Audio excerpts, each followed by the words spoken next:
Yep, we're on. Hi, Juan. My name is Milan. Okay. I'm originally from Bor, Serbia.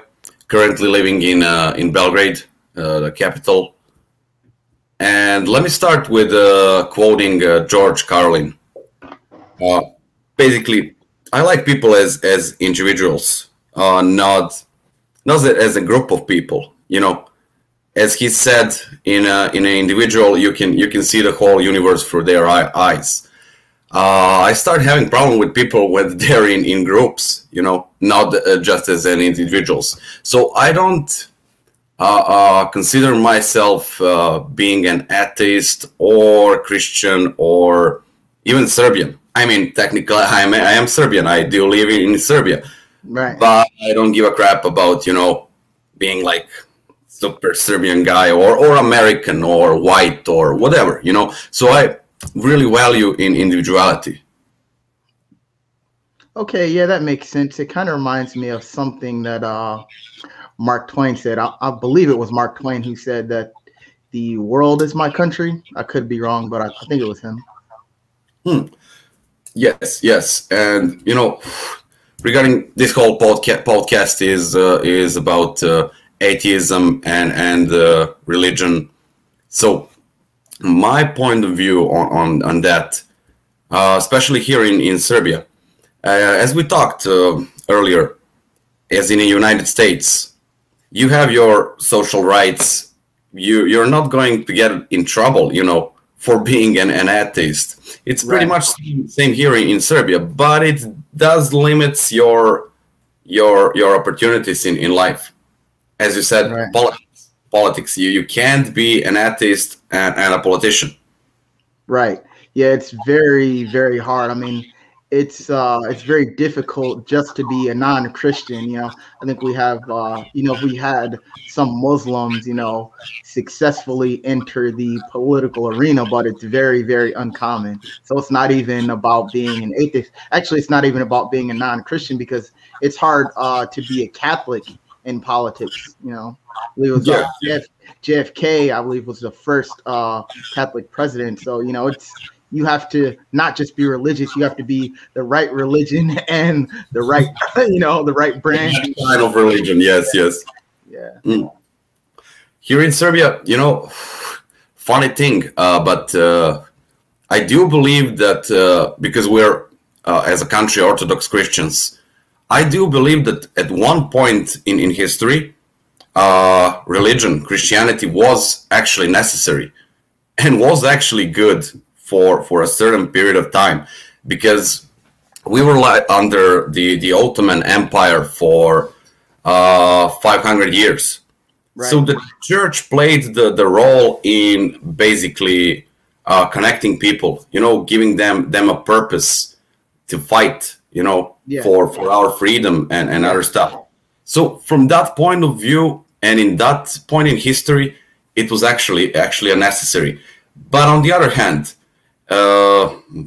these are like all my thoughts, just my opinion, it's not a fact.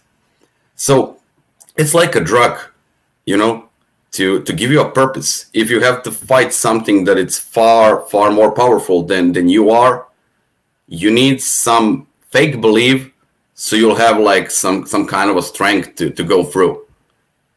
If yes. Oh, I was just going to say, this reminds me a lot of, some things I was talking about in the conversation that I had yesterday with the guy from India. And I was telling him about a video that I did about 4 years ago, where I talked about some of the reasons why people would make up myths and other stories that aren't true. And cultural solidarity is one of those reasons that I talked about in the video, because a lot of religious people, they'll say, why would somebody make this up? And there's lots of reasons other than that the stories were true for them to make them up. And cultural solidarity is one of them. Like even, in Italy, Mussolini, he used Romulus and Remus, the twin mythological founders of Rome, to create solidarity among Italians, because Yep. Romulus is the mythological founder of Rome. So Exactly. So the origin of any religion, any belief, it's not a myth. You know, it's not a question. It was necessary at some point in history, in time, but we're living in 2021. You know, I don't believe we need God anymore. Right. I don't believe we need. You know, when I was a kid, they were like, okay, if you don't eat your dinner, the dinner will come on a window and gonna eat you. And that was scary for me, but I was like 5 years old, you know? Right.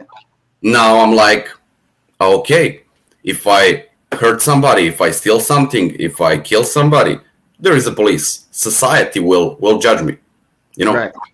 Not some freaking guy with a beard. Oh, no, I have beard as well. Right. But not, you know.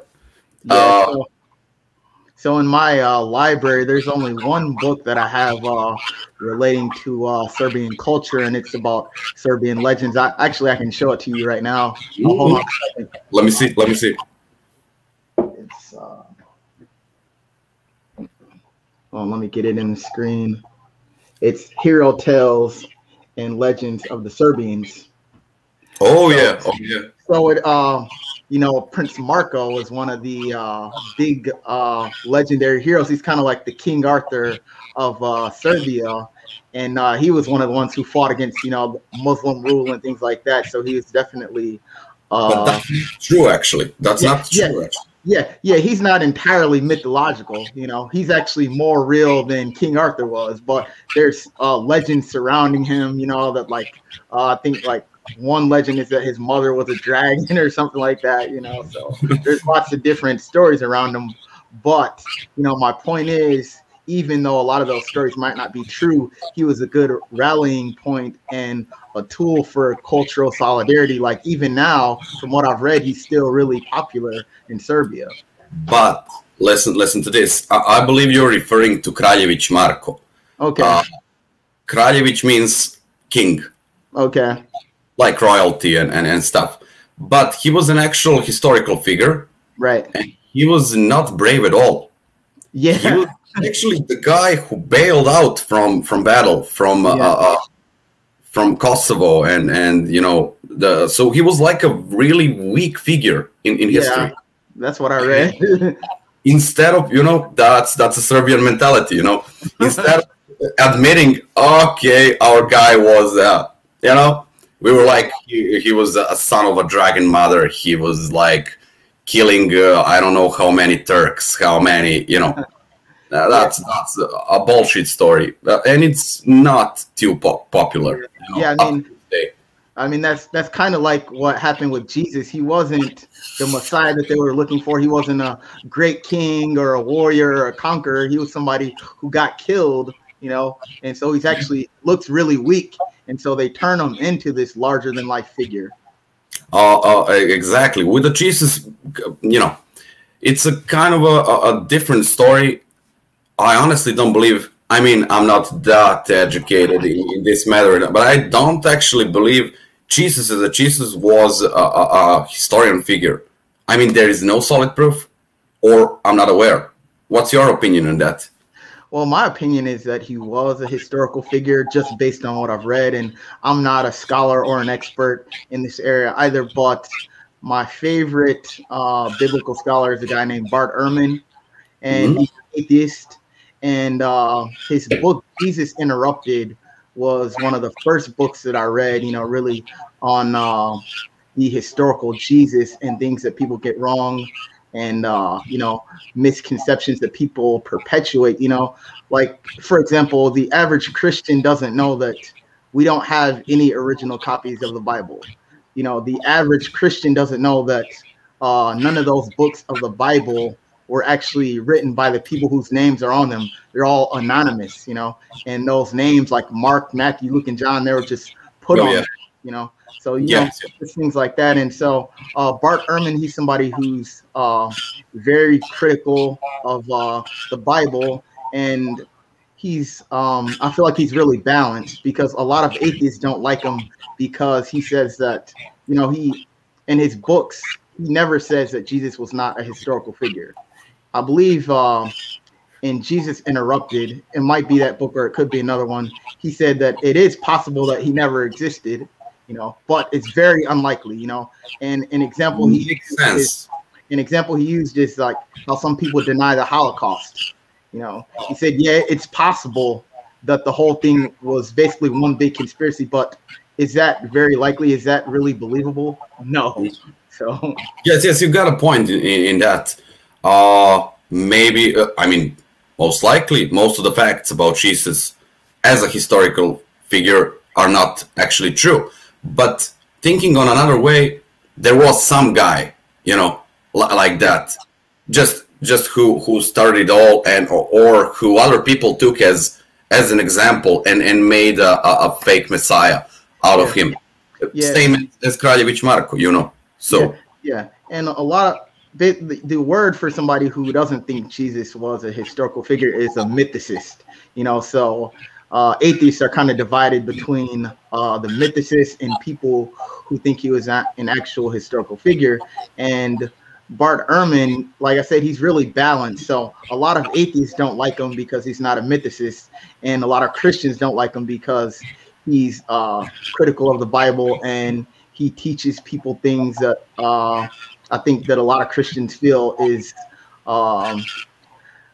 what's the word I'm looking for? Is a misrepresentation of the Gospels. They feel like he's what's the word I'm looking for? That he's unnecessarily attacking the reliability of the Bible. Yep. And so I don't know. I don't get it. I feel like he's balanced, and you can't trust his scholarship when it suits your beliefs, and then kind of like throw him out the window when it doesn't suit your beliefs or your viewpoints. Exactly. I'll jump into that just later on. And as you said, the beautiful thing about being an non-believer, because I don't like to think of myself as an atheist, as I said on the beginning of this podcast, but as a non-believer. The beautiful thing about that is that I can actually change my opinion. So just a minute ago, I was like, I don't believe that Jesus was a historical figure. And I just now give it a thought, not just taking your words for, like, okay, I believe in what this guy is saying, but I'm like, okay, let me think. It's more likely that there was someone like him. So beautiful thing about being non-believer is that you can actually change your opinion. Right. We're not always right. We're not always wrong. But I don't have like a book of, rules that I need to follow and be like, okay, it is, as someone else said, without making your own mind about that. Right. Yeah. So, geez, I just lost my thought. It seems like the older I get, the more that happens to me. That happens to me. The older I get, I'll be getting ready to say something, then like it's like somebody plucked it from my mind. But yeah, what you were saying is true. Like when you're an atheist and you don't have a doctrine that you have to subscribe to, you don't have a rule book for your life, you don't have a God that you have to submit to and whose word you have to trust as infallible, I feel like it's easier to change your mind. Yes, of course. I mean, that's a healthier thing, Yeah, before I started reading Bart Ehrman's books, I was a mythicist. I'd see those memes about Jesus not being an actual historical figure, and I think that it appealed to my bias because I already, naturally viewed a lot of the things in the Bible as just ridiculous, like, a talking snake, a man walking on water, a man raising the dead. And so then, it's not that hard to take it a step further and say, why should I believe he existed at all? But I think that anybody who reads Bart Ehrman's books with an open mind will, at least have a more balanced view. Maybe you'll still believe that Jesus wasn't a historical figure, but I don't know. I think it's hard to read his books and not at least, give his points some attention. Yes, some credit definitely for that.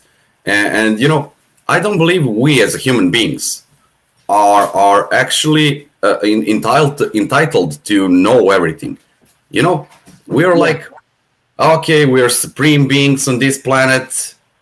We can talk, walk, do a lot of stuff, but there are things we're just not meant to understand. Like, you know, take example as electricity, nuclear power. I could easily say before humanity discovered the nuclear power, and someone was like, okay, look at this, and I could be, oh, it's a god, you know. So there are forces that we can't and don't understand, and I don't believe we are entitled to understand everything. But what I'd say on that is I don't know if I would say there's things that we're not meant to understand, because I don't know. I think that sorry, but you probably didn't understand me well. In time, with a hard, solid proof, science, and you know, just not yet. So just let's speculate about things we still don't understand, and don't make things up. So when we do have electricity, when we figure out the nuclear power, okay, it's a nuclear power, it's electricity. Some other force we are still not aware of, it doesn't mean it doesn't exist, you know. And of course, not referring to God. Right. Yeah. You know, what I would say is that the majority of us are not designed to like understand the universe, like quantum mechanics and things, and that's why such a small percentage of us do comprehend it. And you know, like people like Lawrence Krauss and Neil deGrasse Tyson have talked about this, and I can't remember who it was. I think it was Lawrence Krauss who said that a small fraction of us can comprehend it is amazing in itself. Exactly. I totally agree with that. And that's because our minds evolved to make snap-second decisions, you know, like, you know, just going back to Michael Shermer's Oxford lecture or debate. I think it was a debate. I always recommend it to a lot of people because he explains it perfectly, that, you know, we evolved to make snap-second decisions, you know, like you got a lion chasing you, you know, you gotta make these really quick decisions, you know, and of course, seeing as our ancestors, you know, were living on the savannah where they could be killed at any moment, you know, their brains didn't evolve to, you know, ponder, you know, these complex equations and ponder deep philosophical questions. Actually, he would be dead, you know. Yeah. Now, why can't you just sit there in the grass and collect more data until you get it right? Because predators don't wait around for prey animals to collect more data. That's why they're stealthy and stalk their prey. So we evolved the propensity to make snap decisions. The rule of thumb is assume all rustles in the grass are dangerous predators and not the wind, just in case. Assume everything you read and hear and see is real. You know, and agriculture, which allowed people to stay in one place, that they were able to, you know, spend the time thinking deep thoughts and things like that. And even then, it was only a small portion of the people who could afford to spend time thinking about these things and learning how to read and write. And the majority of the people, they couldn't afford to do that. They had to farm, you know, they had to survive. That's exactly my point. I'm using this example when I'm arguing with religious people, you know. We had, like, example, 3 ancestors. One was like, oh, look, it's a pretty nice kitty. Get eaten by lion, you know. Right. Second one was kind of suspicious, but let me give it a try. I'm curious. Right. But he's eaten as well. Right. And the motherfucker that was like, fuck this, you know. He's still alive, and we are actually his ancestors too. Right. Yeah. You know, that's exactly. Well, I mean, that's pretty identical to how Michael Shermer explains it. You know, he said there is a type 1 error. The type 1 error is thinking that the sound you hear in the bushes is, you know, a lion, but it was only the wind. Now, a type 2 error is when you think it's only the wind, but it's a lion. You know. Oh yeah. So we're the descendants of the ones who made the type 1 error. You know, because those are the ones who survived, the ones who thought that the wind and everything was alive. So, and let's go back with this thought. Let's go back on a Bible and God rules. It's against the nature. against our, our pure nature as a human beings. So you can't do that, that, and that. But we're biologically entitled to this stuff. Start from sex to food to being suspicious, being a bad person, being a good person. We all have that in us. You're bad in some things. You'll wrong sometime. You'll be super right another time. So, but if you try to live your life like 1, 2, 3, 4, 5, need to do that, that, and that, you'll be super, super angry and super unsatisfied. I mean, I have a lot of religious friends. One of my best friends, let me mention his name, Stefan Simic. He'll be probably watching this and be like, oh my God, here comes Stefan again, But I love the guy. He's super intelligent, super funny, one of my best friends, and he's super religious, And we end up arguing a lot about that from time to time. Actually, I'm seeing him tonight, so he'll be pissed about me having a podcast with you. But never mind. And I usually ask him a question: why? Why? You're intelligent. You're funny. You're young. Why do you need God? And then his answer is always like, God is what it is. Right. God is here. God is there. And even if we want or not to believe in him, he believes in us. I'm like, Bob, And then usually when I say like, I'm not non-believer, I don't believe in your God, he's like, but he does believe in you. Right. Can I get something from him? Can he borrow some money or Yeah, I think that's a thoughtless response that Christians need to refrain from. But I think it's also important for atheists to, recognize that just because somebody's religious doesn't mean they're not intelligent. Because, I'm fully aware that there's religious people who are way more intelligent than me and more intelligent than I'll ever be. But I view their religious beliefs as, a combination of multiple things, not just gullibility, but these are possibly things that they've truly come to through their own research and the evidence they found, because everybody's standards of evidence is not the same. My standards of evidence is a lot different from a lot of the people that I've met. For example, about 8 years ago, I was at a tailgate party. Yes. And I don't know how I got on the topic of religion, but there was a guy who started trying to kind of preach the gospel to me, and I asked him, I'm like, okay, like what is your proof for what you believe? And this story is going to sound really crazy, but it's a true story. So he told me that one time a fly was flying around his face, and he's like, and this fly kept flying around me, and it would not get out of my face until I prayed to God. And that was his proof. So everybody,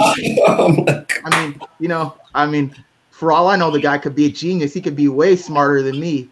But in this matter, he's like, that sounds crazy. Yeah, and a lot of their stories.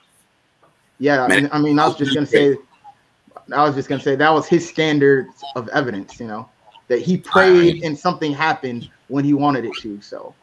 Yes, but what happens when you pray for something and you don't get it? Well, that's the thing, that's how confirmation bias works.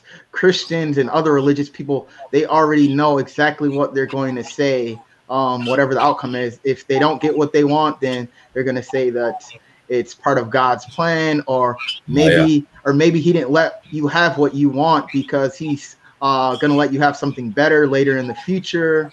And, they can come up with anything. That's like a really bad parent. And if God already has a plan, why bother with anything? Why doing anything in life? Right. Why thinking at all? The guy has a plan for me.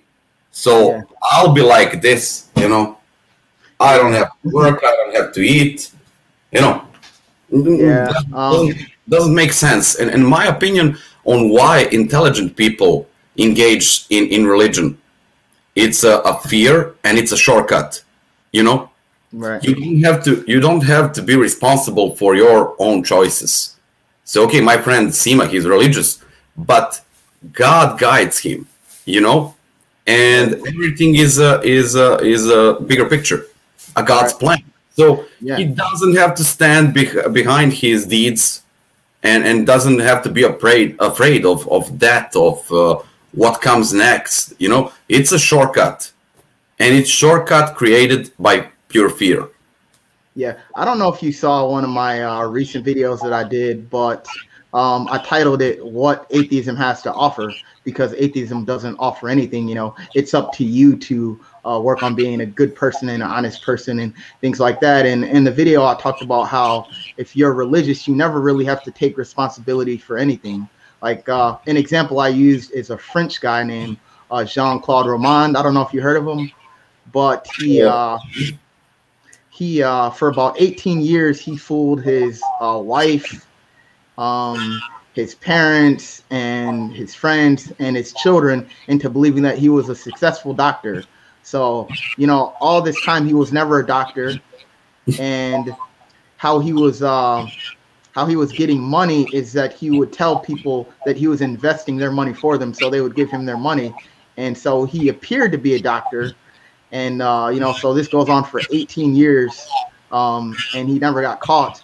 But when he thought that his wife was close to figuring it out, he killed her, and then he put his children to bed, and then he killed them. Then he went over to his parents' houses and he killed them. And so I think he was diagnosed with narcissistic personality disorder. But when he went to prison, he met a man in prison named Bernard. And Bernard, you know, believed that all the things he done was God's plan to lead him to Christ, because once he was in prison, he found God, like many prisoners do, especially in the United States. And so this guy Bernard believed that all that was a plan to lead him to Christ. And you know, like, it just seems absurd. You're like, why would any reasonably intelligent person believe this? But you know, I think when you're so accustomed to never have to, you know, never take responsibility, and you always have this coping mechanism, you know, it's not easy to abandon that. And that's what I talk about in the video. That's one of the main reasons I think it's hard for people to let go of religion, because then, you know, you can't blame the devil, you can't blame God, you can't blame some divine plan. You have all yourself to blame. So yeah. That's exact point, you know, and that's I believe that's the main reason for intelligent people getting into religion. I do understand why stupid people engage with religion. That's a different part of the story, and I won't even mention it. You know, we are all aware of the reasons. It is what it is. So that's stupid. But on the other hand, being an advanced human being, you know, 21st century, 2021, I believe that you need to stand beside your deeds, you know. And it's easier to repent for something. It's easier to repent for something through religion, you know. I know a lot of ex-junkies and guys who went to prison. I do know a guy who spent 13 years in prison for a murder, you know, and he's actually a really good friend of mine. But I see him as he is, you know. I don't have to forgive him for killing someone or whatever, but he needs a God to forgive him, because he can't forgive himself, you know. Yeah, and it's making it even worse, you know, because instead of working on yourself and your problems, you engage in some written rules that maybe does not suit you at all. You know, that's why we have a psychiatrist, if I'm pronouncing that right. Right. doctors. So we're all individuals. So there is a way for Milan, there is a way for Juan, for another guy to work out his problems. Religion can't be like a book for all of us, Well, the thing about religion is that it provides intimacy without you actually having to be intimate.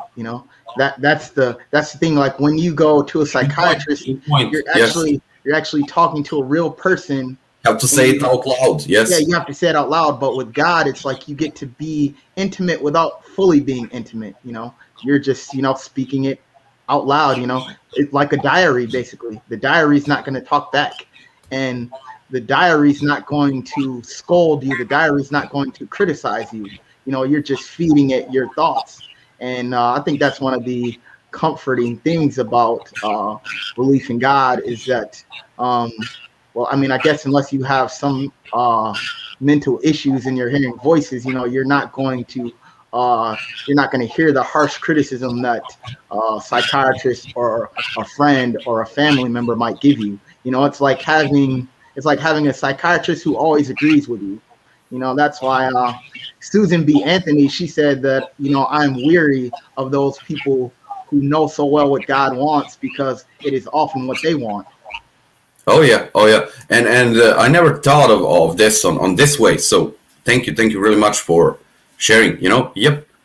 So intimacy, of course. I never thought of that, but it's a really good point. Right. With a friend, family, whatever, you have to actually repent and say things out loud. Yeah. With the God, it's the same as with the diary. You just feed them your thoughts without actually doing anything. Yeah. And this is we see this a lot with the show called Intervention. I don't know if you've ever seen it, but it might be a person with a drug addiction or alcohol addiction or some type of addiction that's ruining their lives. And basically their family members say, okay, we're giving you an ultimatum. Either you work on yourself to, get rid of this habit, or we're leaving your life, And so when you tell a real person about your problems, if you don't actually change, if you don't make a conscious effort to change, then there's going to be some consequence, a social consequence. Usually, people will flip you off. But if you only confess your sins to God and you never try to change, you can just keep asking for forgiveness. You can keep doing the same crime or the same bad habits up until you die, as long as you ask for forgiveness. Because that's exactly as a point. The brain is the most important part of our bodies, according to brain. Same with a God. You're feeding these thoughts to your own head, and you're basically forgiving yourself. Right. So it goes in circles. Yep, right. Exactly. And that's a coward way. That's a coward way, if you ask me. Yeah, it's really painful to want forgiveness from someone and you can't get it, because there's times where we've made mistakes and we wanted forgiveness and we couldn't get it, and that's just one of those things you have to live with. You can't use a God to override the fact that somebody won't forgive you, but a lot of people do that because actually, they're like, okay, well, I can't. You can, but you're not supposed to. Actually, you can. People can do whatever they want, but it's not right. It doesn't make it right. Just so you can do something. Yeah. I feel like forgiveness from God is more about feeling absolved of your own crimes. It's about you feeling good, because forgiveness from God doesn't do anything to the people you've hurt. Of course. That's another point. If you actually want forgiveness for something, first forgive yourself. Then do something for other people. Earn that forgiveness. Right. Forgiveness is any other thing in life, has to be earned. Not just, I'm going to ask for forgiveness. Here is a forgiveness. I'm okay. No. Do something for a change. Right. I mean, but even if you do something, that doesn't ensure that you're going to be forgiven. And I think the best thing you can do is reflect on what you did and try to not make that mistake again. Or if you want to, you could help others, who are in a bad situation, who need help. You can, I think there's other ways to mitigate the pain of not being forgiven that are better than, going to God for forgiveness. Than having an imaginary friend forgiving you. Right. Yep. But, so how do you feel about people who they just may not be able to be atheists? Because this is something that Neil deGrasse Tyson brought up in one of his talks. He said that, people don't consider that maybe some people, their brains are wired in such a way that they just can't be atheists. Do you think that's possible?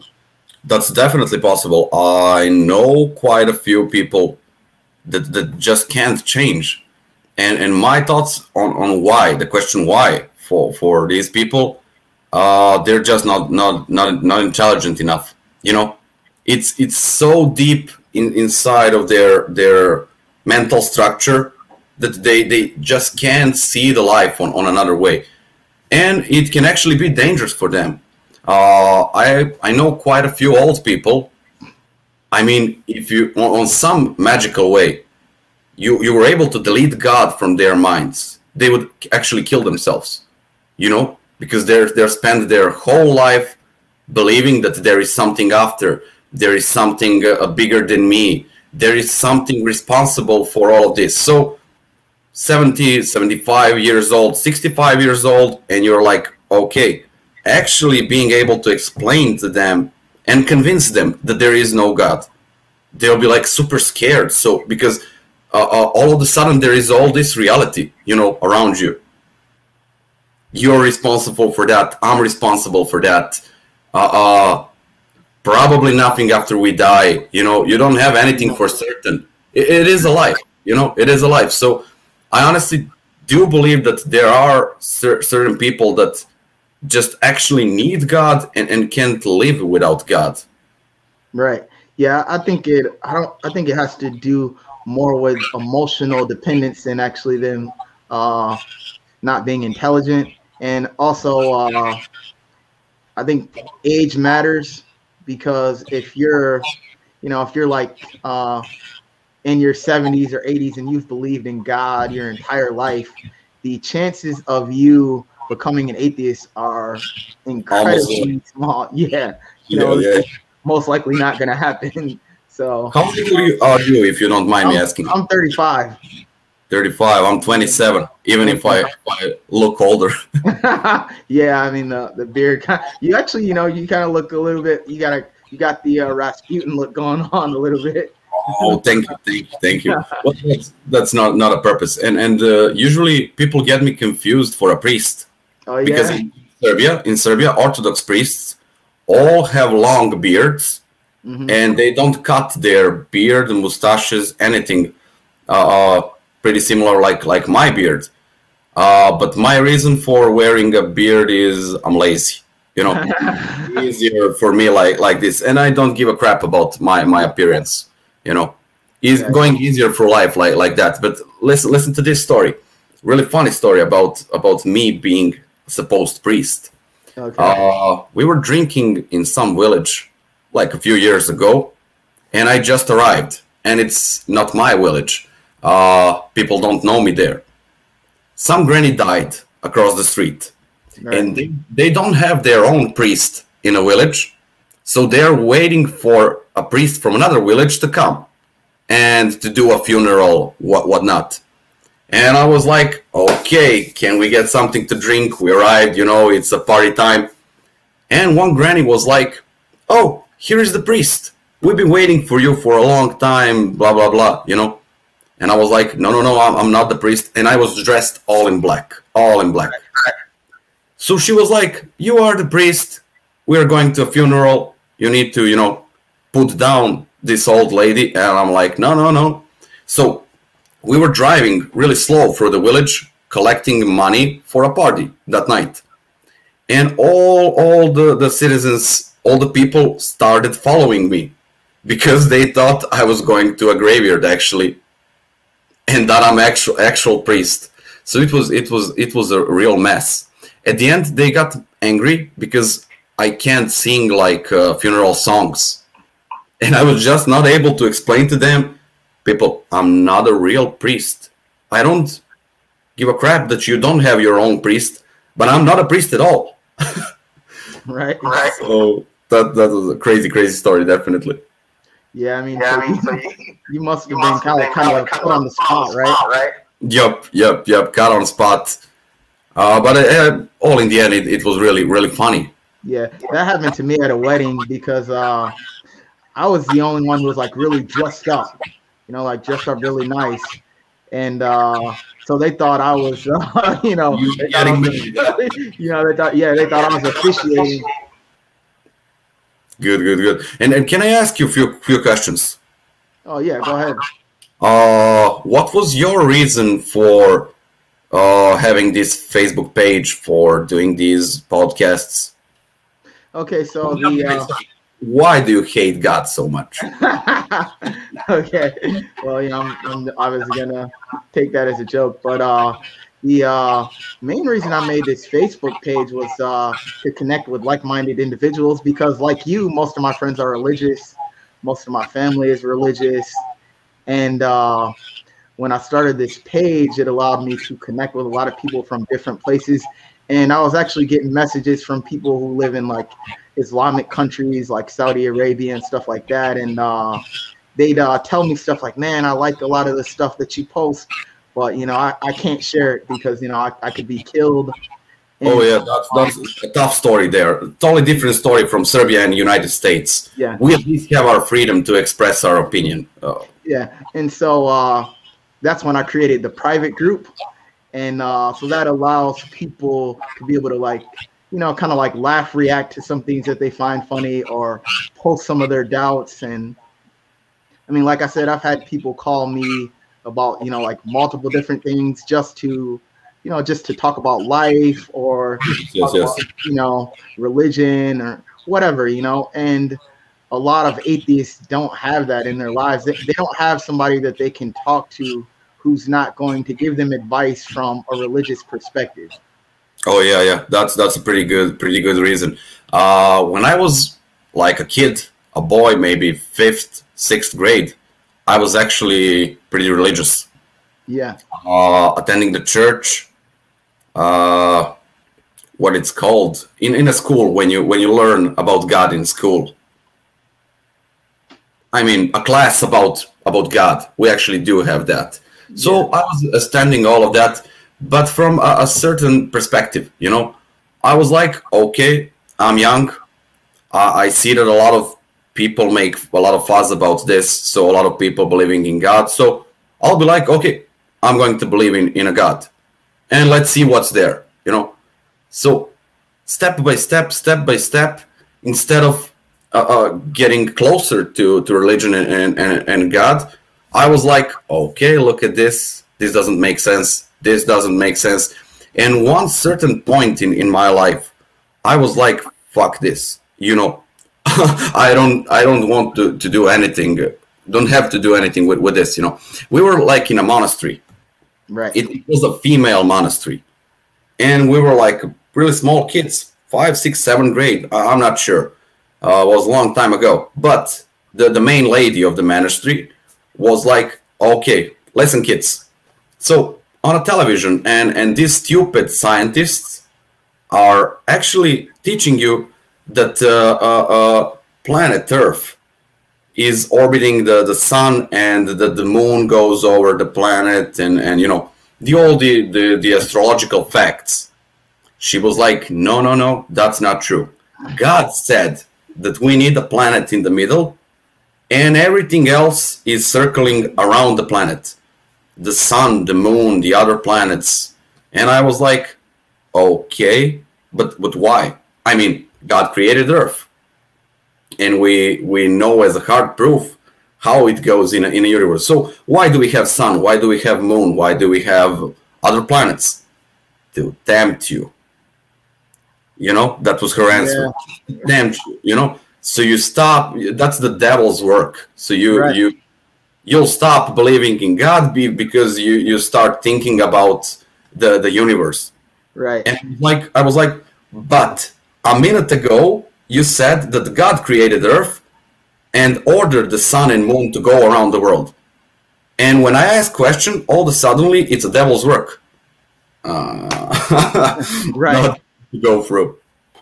Yeah, I mean, it's the same with Islam too, because about 4 years ago, I went to Michigan Atheist Convention, and one of the speakers was an ex-Muslim, and he said that, you know, when he was growing up, they teach them that, you know, Allah created, you know, the heavens and the earth and all that stuff.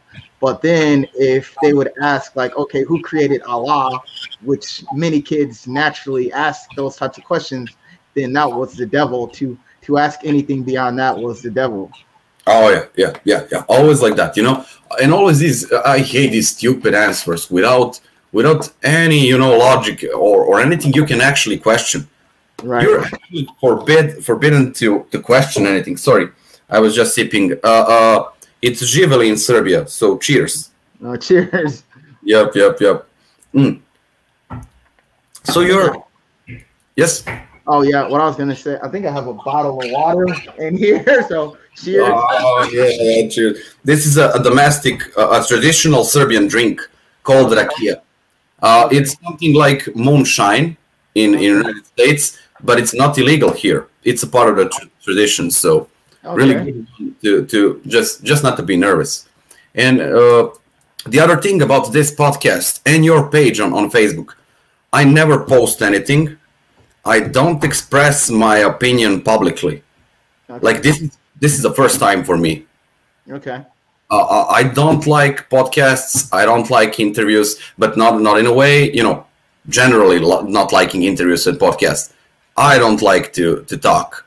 Right. But I was like, here is a guy, you know, and he is like, he wants to see an opinion from people all around the world. Right. Not just the United States, not just, you know, whatever. So let's see what Serbians, what Indians, what Norwegians, whoever has to say.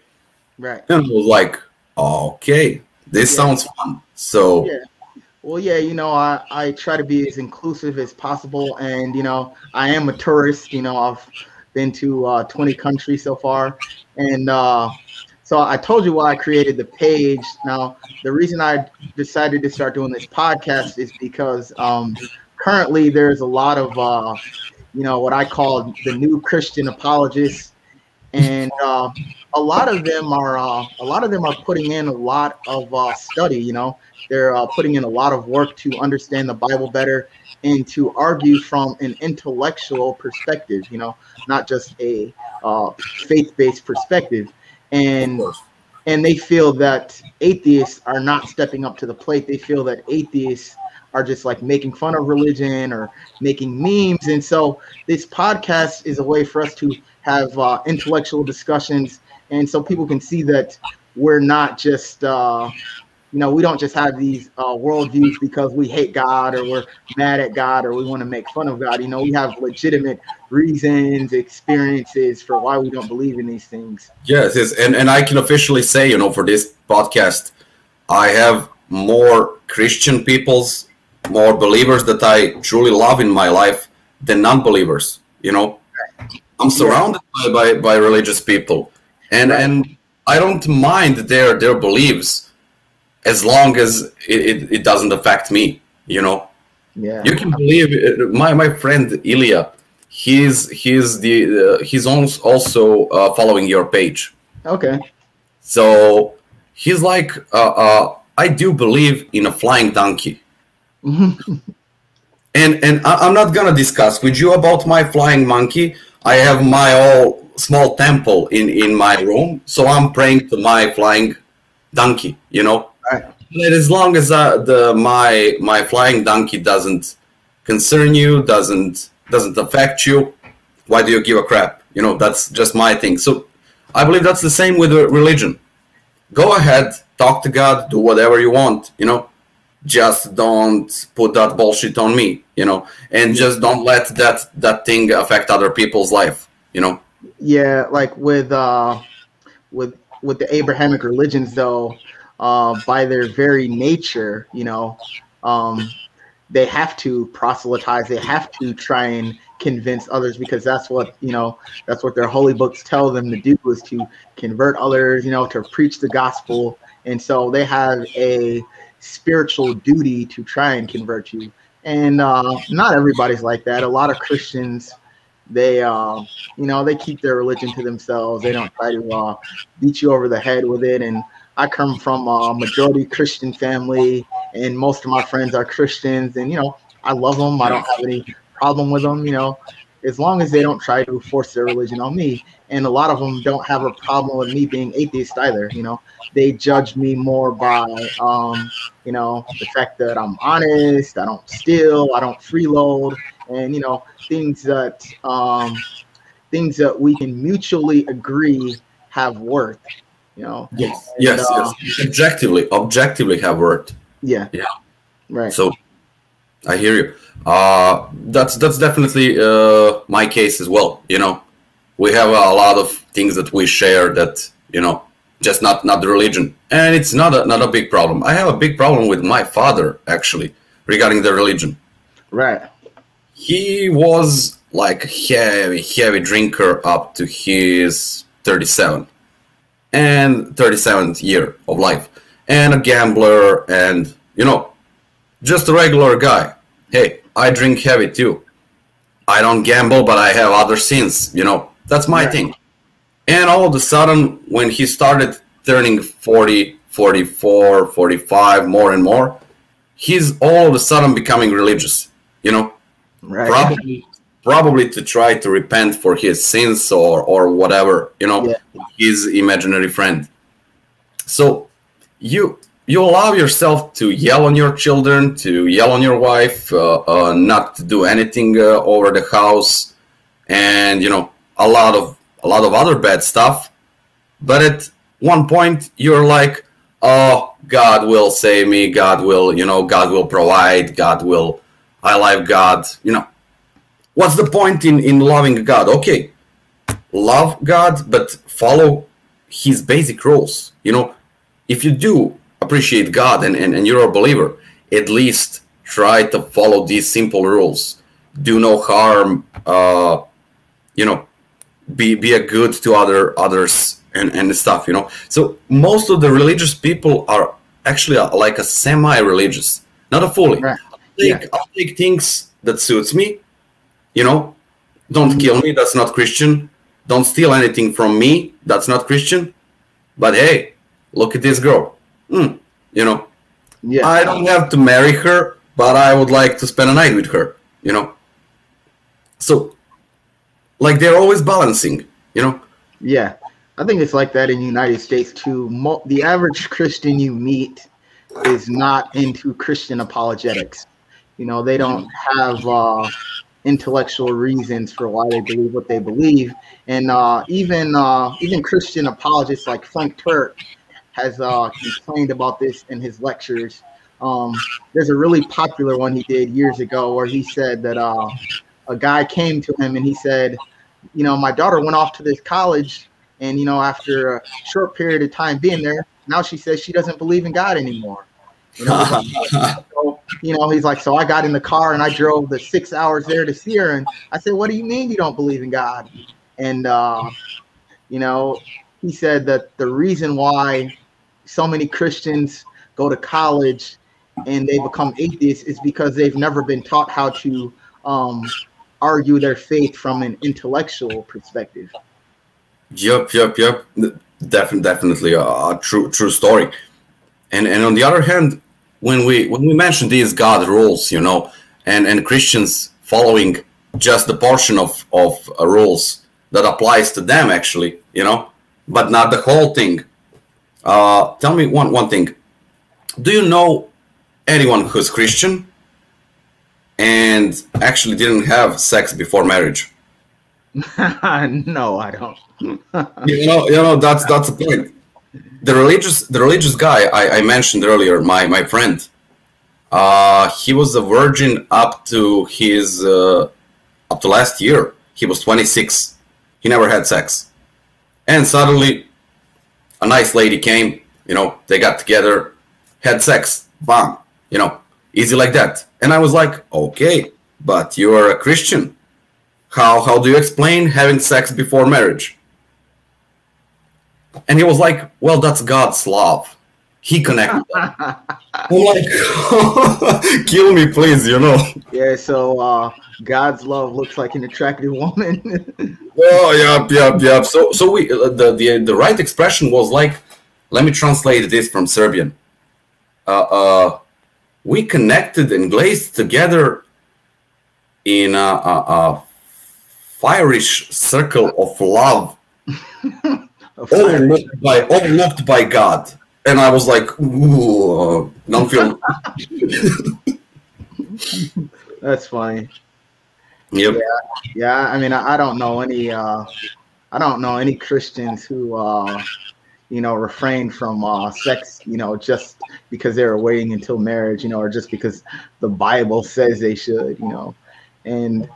But on the other hand, if you're a full-on Christian, and you believe in that God and you're afraid of Him, just goddamn follow all of these rules, all of the rules, not just the ones that suit you, Yeah, I mean, there's some Christians who do. I mean, they don't make up the majority, yes. But there's some who do. And I remember like years and years ago, probably 10 or 11 years ago, there was a guy I used to watch on YouTube. I don't think he makes videos anymore, but there was a guy named John Beasy, and he used to do YouTube videos. And he said that he brought up the same point that you brought up.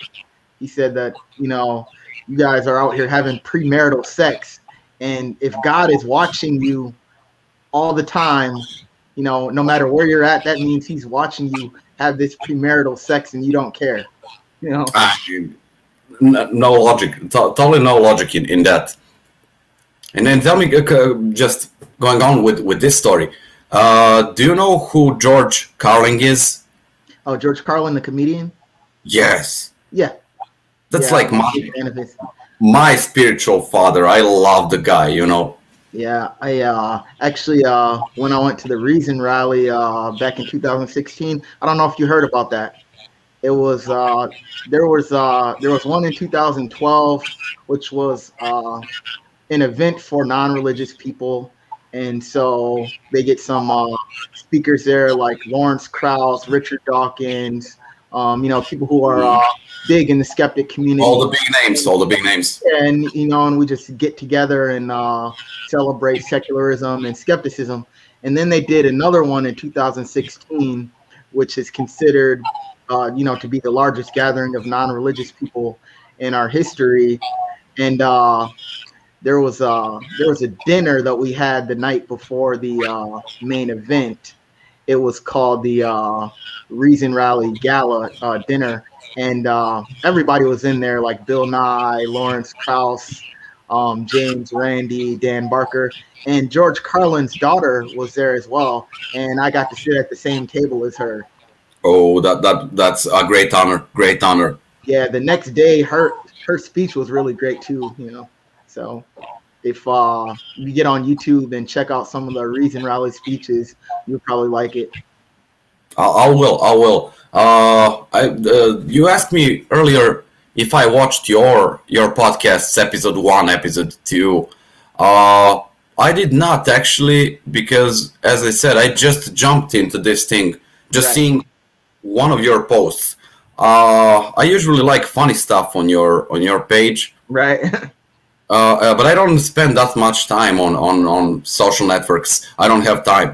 I'm a musician, have a 8-hour job, blah blah blah. So this is like my free time right now. Right.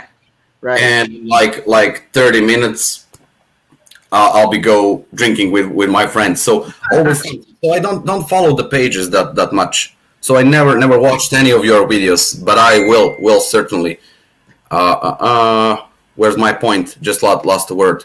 Yes. But about this page, one thing that I don't like, and I don't say it's on this page, but generally when people consider atheist religion like a hate speech, right? Like non-believers hating religious people and religious people showing a hate speech on atheists. So that's something that bothers me with all this thing. Again, not with your page exactly, and not with this podcast, but generally. Right. So, yeah. I try to never make fun of people, unless those people are really deserving of it. If they're saying something really hateful, based on their religion or whatever.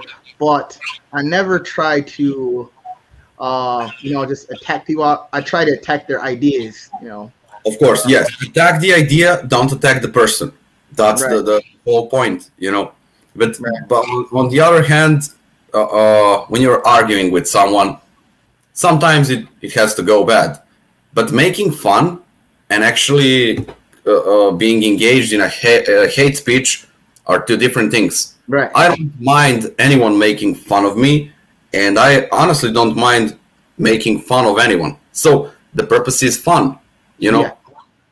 I don't see anything bad in that. But if you're like, all of you Christians are super stupid and fuck your God and whatever, that's something just doesn't fit me. I mean, actually, not too long ago, I called an atheist out on that because he posted this Ernest Hemingway quote that said, "All thinking men are atheists," and there was an atheist who commented on it, and he said, I disagree with this. There's plenty of Christians who could outthink me, and I posted that response, just to kind of show that not all atheists think this way. But I do like humor, and like Christians, they make memes about us too, and I usually find them really funny. Like, I don't get offended by that. Yeah, there's one that I see going around where it's like it's an atheist praying or something like that, and it's like an atheist when their plane is going down, basically saying that we'll turn religions. I saw that one. Yeah. I thought it was funny. I like when Christians or other people make fun of atheists. I always find it funny, and I hope they find my stuff funny too, because I don't mean it to be hurtful. And I've actually had a few Christians tell me they think my stuff is funny, and there was a guy, a Christian guy.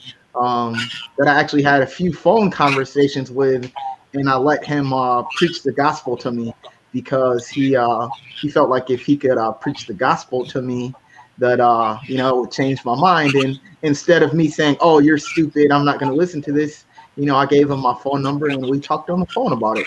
Of course, you have to be open to others' opinions. Just right. Okay, I'll hear you out. Right. I don't promise I'll take anything from you, but let me give it a thought. And actually, sometimes people do have a good point, no matter the point of view. Not believer. Let me just hear what you have to say. And one more thing I would like to ask you. It sounds like I'm actually hosting the podcast. Sorry about that. But I like to question people. Right. So. Yeah. Serbian guy, white guy, Europe. You're a black guy from United States. Tell me what's what's your view on black people actually believing in God? I was never able to understand that. Right. I think a lot of it is definitely indoctrination, like heavy indoctrination, because I was talking to somebody about this the other day, how it seems like white people are leaving religion and black people are becoming more religious, not just in the United States, but Africa, like the Congo. I think the Congo, I believe, has one of the largest Christian populations in the world. Or I don't want to say the largest Christian population, but they have one of the highest percentages of Christian people in the world. That's crazy. That's crazy. I don't see the logic, Yeah. It's a white God, and white people did so much harm to black people, through the history. Black people did not tormented white people, we tormented you. So you guys should be opposed by us and our God, you know, in that way, not generally as a people. Well, you know, a lot of people, a lot of black people, they reconcile that by making it about them. For example, a lot of black people in America believe that Jesus was black. Have you ever heard of the Hebrew Israelites? Oh yeah, yeah, yeah. So the Sorry, give me a second. Someone's calling me just to decline the call. Sorry about that. Okay, so the Hebrew Israelites are an Afrocentric group who believe that black people or African people are the true, you know, people of Israel. You know, the true chosen people, in that, like the Ashkenazi and the Sephardim, that they basically hijacked the history of black people. And so that's kind of how they reconcile it. Like, oh, this is our true history. It's just been hidden from us. I mean, And, you that's know, so absurd. well, yeah, but you know, you see this happen throughout history where people who have been oppressed, they adopt the identity of the oppressor. Oh yes, yes, yes. But it's as I mentioned many times through this podcast, it's a 2021 people. Right. You know, 21st century. I can understand up to a certain point, you know, adapting your repressors' Right. beliefs and you know, but we are not in a 18th century anymore, so Right.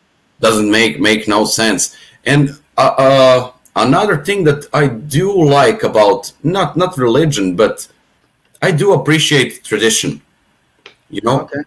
So in Serbia we have like a lot of customs because we were pagans, however it's pronounced. Pagans, yeah.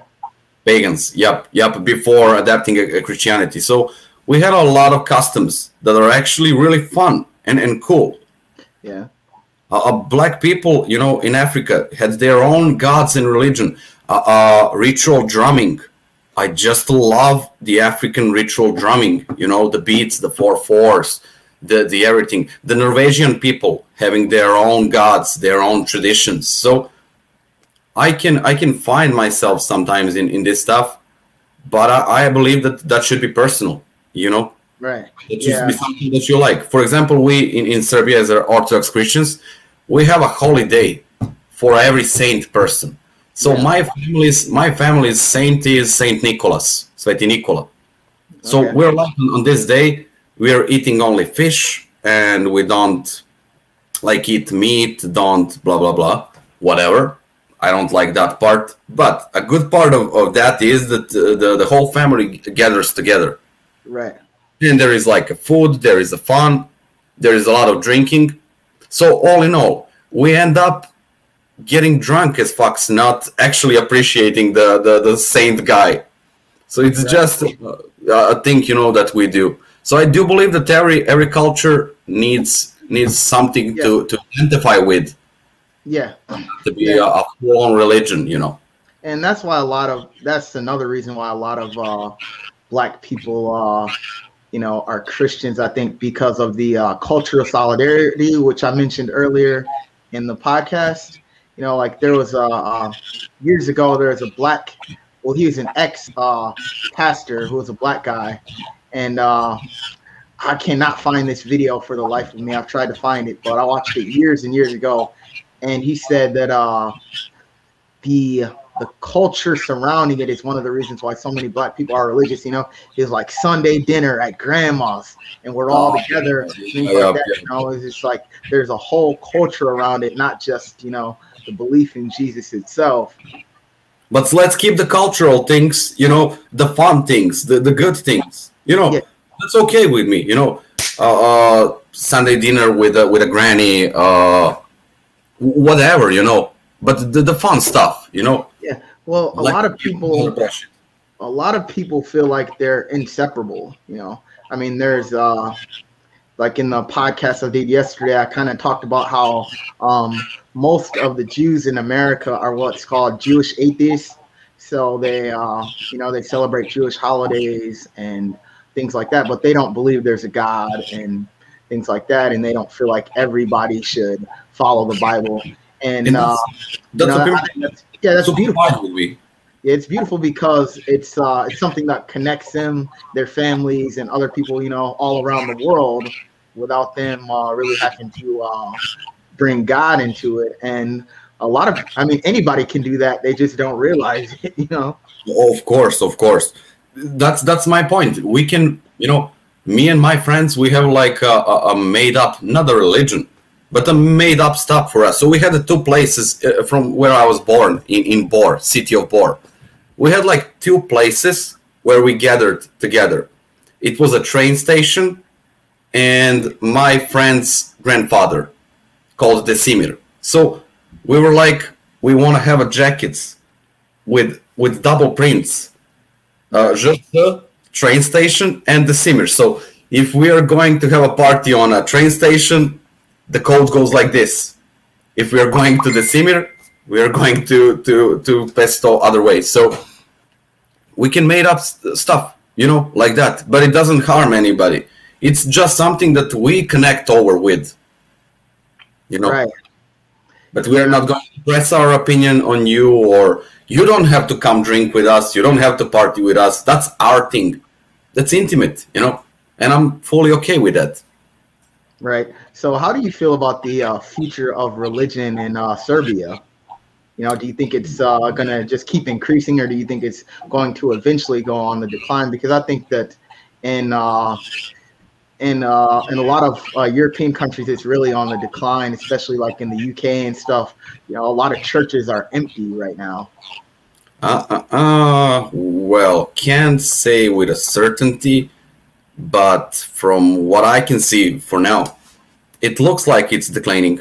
Okay. It's going down. It's going down. Why? People are more drawn these days to technology, to a trends, especially Western trends. You would be surprised if you came to Serbia. You would be surprised how many people actually know and behave like Americans do. Right. Because every movie we watch, it's an American movie. The music we listen to, it's a music from the United States. I mean, you can hear from my accent. I'm not an American, but you can understand me. My English, I believe, is pretty good. Yeah, very, very good. I do have an accent, of course, but I can speak English, and I never learned English in school. I never took like classes or anything. Yeah. I started speaking English when I was like a young kid, just watching television and listening to music. So just to back on the story, more people are drawn to Western culture and technology. More and more people are getting into science. So I like it. It's a good thing, Yeah. And, back to, what you were saying about people being more attracted to like Western culture and technology. Before I ever, start doing like, before I start getting involved with the online atheist community, I was interacting with people around the world because I just grew up in the age of the internet. This was, I think when I was about 14 is when we got the internet in our house. So this is around, 1999. And that's like when the internet really started getting popular where I live at. And so I was connecting with people in France and New Zealand, all these people around the world, opportunities that my parents and my grandparents never had. And I got this sense, it's like when I first got an idea of how influential Americans are, because I have a friend from France. I met him when I was 18, well, not met him in person, but, we still talk. Yes. But he told me that he learned English just by like listening to music and watching TV and stuff like that and watching movies. So, when you grow up in that internet age and you're talking to people from all over the place, you really get an idea of how influential our culture is. On the other hand, it has its side effects, It has bad things. Bad things comes with that as well. But concentrating on religion, I think it's a really good thing that people are more engaged, more connected. You know, I mean, you're how many miles away from me, and we can talk like face to face. Right. This is a great opportunity for people to share their opinions, to connect to. So, right. As you mentioned, your grandparents could not do that. So it's right. kind of understandable to stay religious because you're surrounded by all the same information, the same people. Right. You can't expand your view. Right. That's why in the 21st century we have all these amazing possibilities. You know, you can do, like, you don't need any library or anything like that. You can do a research, you can read, you can watch videos, you can talk to people. So yeah, I mean, I get a lot of I do so much stuff just like right from my computer. Like in the first podcast I did, I was talking to the guy about the Jains, which is a religion in India, and it's a really peaceful religion, anti-violent religion, and I wanted to like learn more about their texts, you know. So I got on like Google Play because I couldn't really find copies of the books on Amazon. So I got on like Google Play, and the books were really expensive, you know, but I was able to buy them on Google Play and download them, you know. So it's just crazy. I can get everything, you know, as far as like media goes, I can get it right from my laptop. Of course. And you don't have an excuse in this modern day today. You don't have an excuse not to be educated, not to be informed, at least. You don't have to be educated, but you have to be informed at least, you know? Right. And don't read. People always make a mistake. They read only the side of the story that they're fond of, you know? Right. Read everything, you know? Read religious books. Read non-believers stuff. Read everything. And make your own story out of that, you know? Make your own mind. Don't listen to Milan or Juan or whoever, you know? Make your own mind. Yeah, we talked about this kind of like in the beginning, you know, about how you can't just, you know, go with something when it, you know, basically conforms to what you already believe, you know. Yep. Definitely. And then this is the fun part of the story, the internet age, you know. So you see how should I say? Different parts of the world, USA, Serbia. I know a lot about you, about your culture, about everything. Especially, plus I'm working for NCR, so I'm talking to you guys all the time, fixing ATM machines in the United States. But on the other hand, you don't know much about Serbia if you don't make effort, you know. If you don't consciously make effort. For me to know stuff about United States, I don't have to make effort. I can only turn on my TV. But for you to know anything about Serbia, you have to do some digging. Yeah, that's very true. Like I told you, like the only thing in my library that I have on Serbia is that book I showed you, and that's mostly about mythology and cultural heroes and things like that. And the thing about being American is that there's so many countries and cultures out there, and there's no way you can learn about all of them. Oh, no, definitely. So you're always going to be the ignorant one, you know. At some point, you're going to be the one who's the ignorant one. But that makes the things more interesting, you know. You can always learn. You can always learn something new. You can always hear something new. So I mean, that's one of the cool. Yeah, that's one of the cool things about traveling, you know, because another Mark Twain quote is that, how does it go? Travel is fatal to ignorance and bigotry. Oh, yeah, definitely. Mark Twain on Serbian. Yep. I like to travel myself a lot, but as you probably know, it's a poor country. We don't have that much money, you know, so I can't afford to travel, you know. Right. That's the problem. But I'm working on that, you know, working my ass off to earn some big money so I can actually see the world. Yeah, traveling is really expensive, and I decided early in life that I didn't want to have kids. So most people my age, or at least the people that I grew up with, they have kids now, at least one kid, and they can't really afford to save up the money to like go on a trip to Australia like I did a few years ago. And I had to work really hard to go on those trips though, because I'm a working class guy. I'm not a rich guy. I don't have rich parents or anything. Everything that I have, I've had to work for, like my house, my car. I didn't have any trust fund or inheritance or anything like that. So that's the beauty of that. That's the beauty of that. You appreciate things more if you earn them for yourself. Yeah, so all the trips that I went on, I had to work a lot of overtime, like 12-hour days, 7 days a week. And I was fortunate enough to be working a job where, I could get the overtime if I needed it or reject it if I didn't want it.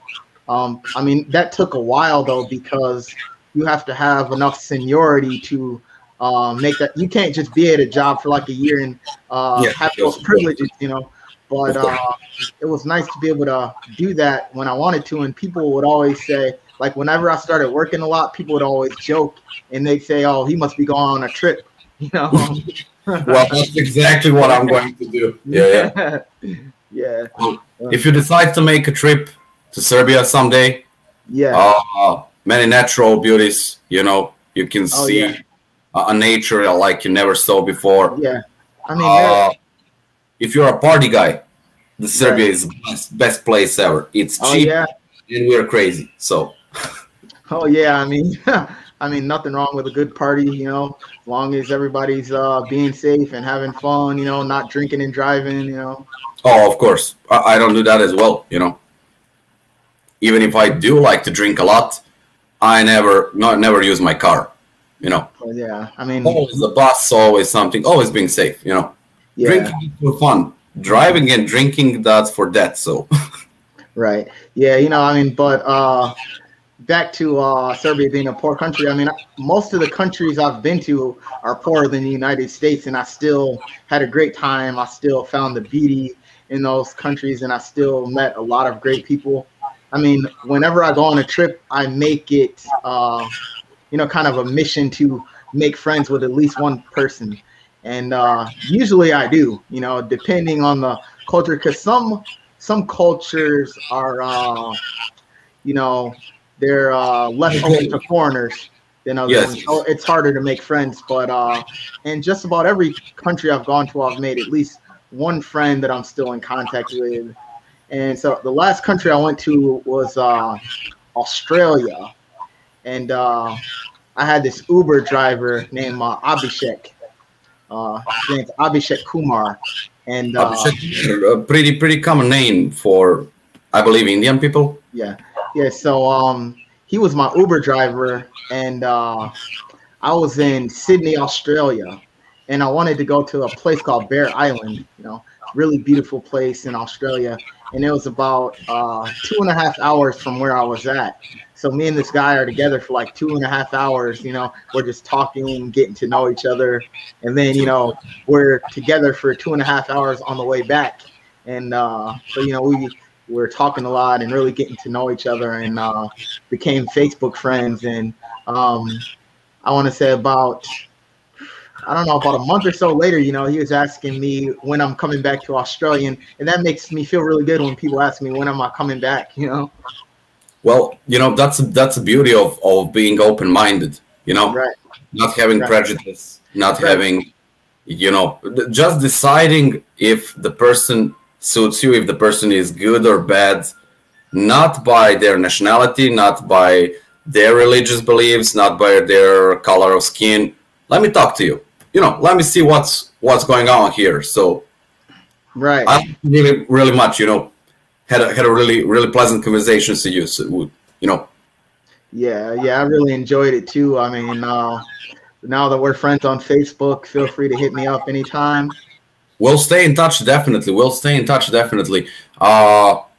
Maybe we can do another podcast, but just not to be, like public immediately. Right. Maybe something like scripted, not like super scripted. Right. Okay. I would like to tell you one day about customs in Serbia, which are really fun and some are really bizarre. So it's a really fun story. But I'll need like a time for that. Okay. Can't speak of that stuff like from the top of my head. So right. Yeah. that's the question. But we'll see. Yeah, considering that we didn't plan this conversation or get to know each other before, I think it flowed really well. You know. I mean, just go with the flow, as I said on the team. Yeah, it was really good chemistry, I felt.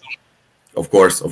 Well, I could, I could go on like this for maybe an hour, but I have, I don't feel a pressure to like, okay, I don't feel comfortable here anymore. I don't have anything to talk. I can talk for more than an hour, but I have to go. My friends are calling. Okay.